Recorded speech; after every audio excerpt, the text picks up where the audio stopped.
சற்று முன் கிடைக்கப்பெற்ற மிக மிக முக்கியமான செய்தி ஒன்று வெளியாகி உள்ளது. சிறைக்கு செல்லும் அமைச்சர் துரைமுருகன் வெளியான தகவலால் பரபரப்பு. அதாவது பிடிவாரண்டை அமல்படுத்த உத்தரவு. வருமானத்திற்கு அதிகமாக சொத்துக்களை சேர்த்ததாக தொடரப்பட்ட வழக்கில் அமைச்சர் துரைமுருகனுக்கு எதிராக பிடிவாரண்டை செப்டம்பர் 15ஆம் தேதி அமல்படுத்த சென்னை சிறப்பு நீதிமன்றம் உத்தரவை பிறப்பித்துள்ளது. ஏற்கனவே மக்களவையில் சிறையில் அடைக்கப்பட்டால் அமைச்சரோ எம்எல்ஏவோ 30 நாட்கள் சிறையில் அடைக்கப்பட்டால் 31வது நாள் அவர்களது பதவி பறிக்கப்பட வேண்டும். சிறையில் இருக்கும் பொழுது அவர்கள் குற்றமாக செய்தாலும் சரி, குற்றம் அற்றவராக இருந்தாலும் சரி, சிறையில் இருந்தாலே 31வது நாளில் அமைச்சர் பதவி பறிக்க வேண்டும் என்ற மசோதாவையும் தாக்கல் செய்வதற்கு தீவிரமாக பாஜக செய்து வருகிறது.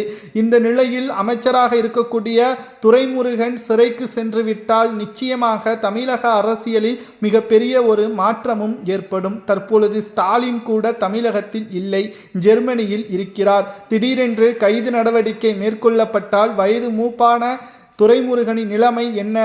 உண்மைகளை கூறிவிட்டால் ஒட்டுமொத்த அமைச்சர்களும் சிக்கிவிடுவார்கள். அதாவது செந்தில் பாலாஜியாவது உண்மைகளை கூறாமல் மறைத்து வைத்திருந்தார். அதற்கு காரணம் அவர் ஒட்டுமொத்தமாக உண்மைகளை மறைப்பதற்கும் பொய்களை தெரியப்படுத்துவதற்கும் நேரடியாக பல வழக்குகளையும் எதிர்கொண்டு அதிமுகவில் பல்வேறு பிரச்சனைகளையும் சமாளித்துள்ளார் செந்தில் பாலாஜி.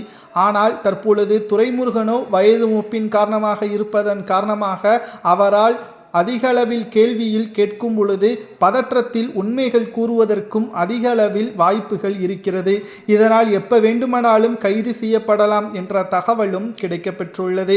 துரைமுருகன் கைது செய்யப்பட்டால் பல்வேறு மாற்றங்கள் திமுகவில் நடக்கும். அதாவது பல்வேறு அமைச்சர்கள் உண்மைகளை மக்கள் மத்தியில் வெளிக்கொண்டு வருவதற்கு அமலாக்கத்துறை அதிகாரிகளால் முடியும். வருமானத்திற்கு அதிகமாக சொத்துக்கள் மணல் கொள்ளை வழக்கில் இருந்து நாம் அடுக்கிக் கொண்டே போகலாம். ஆனால் இன்று வரை துரைமுருகன் வேட்பாளராக களம் இறக்கப்பட்டுத்தான் வருகிறார் காட்பாடி தொகுதியில். அப்பகுதியில் உள்ள மக்கள் புரிந்து கொண்டு மீண்டும் துரைமுருகன் தேவையா என்பதை ஓட்டுக்கள் மூலமாகத்தான் தீர்மானிக்க வேண்டும் என்று எடப்பாடி பழனிசாமி அவர்கள் கூறியுள்ளார். வருமானத்திற்கு அதிகமாக சொத்து சேர்த்ததாக கூறி அமைச்சர் துரைமுருகனுக்கு எதிராக பிடிவாரண்டை செப்டம்பர் 15ஆம் தேதி அமல்படுத்த சென்னை சிறப்பு நீதிமன்றம் உத்தரவு பிறப்பித்திருக்கிறதை பற்றி உங்களது கருத்துக்களையும், ஒருவேளை துரைமுருகன் குற்றவாளியாக இருந்தால் அவருக்கு என்ன தண்டனை வழங்கலாம் என்பதை உங்களது கருத்துக்களை மறக்காம கமெண்ட் வாயிலாக கூறுங்கள்.